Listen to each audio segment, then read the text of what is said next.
so late? Through what we know today about crocodiles, there are several theories possible.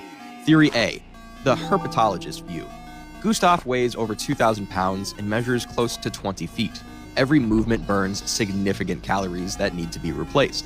We've seen that crocodiles never stop growing, but their energy needs don't scale linearly with size. A crocodile twice as long needs much more than twice the food because moving that mass requires exponentially more effort.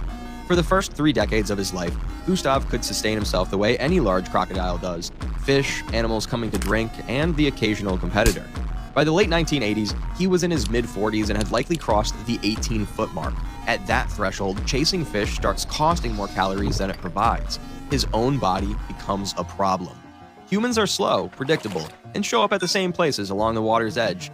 And remember, crocodiles have long-term memories. From a crocodile that can no longer afford fast pursuits, we are the perfect prey.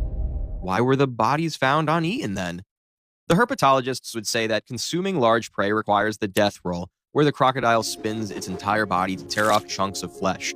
At over 2,000 pounds, performing a death roll is exhausting. If Gustav isn't starving, processing a body might cost more than he would gain from eating it. So he kills, then either waits for decomposition to soften the flesh or moves on to another target. The late 1980s might simply be when his body crossed a threshold, forcing him to operate differently. Theory B, the trauma. As we've seen, Gustav's body carries scars inflicted by humans. A crocodile Gustav's size, carrying enough leather to change someone's life, probably became a target worth pursuing. As you know it, crocodiles have long-term associative memory. Studies have documented them remembering specific threats for over 40 years. Every time a human tried to kill Gustav, his brain stored information about the encounter until he eventually associated humans with danger. What they look like, what sounds precede the pain, etc. In the 1970s, firearms in rural Burundi were relatively rare, but by the 1980s, political instability had pushed more weapons into circulation. Guns meant for militias ended up with poachers and villagers. Most of his scars were probably acquired during this period, which changed his behavior accordingly.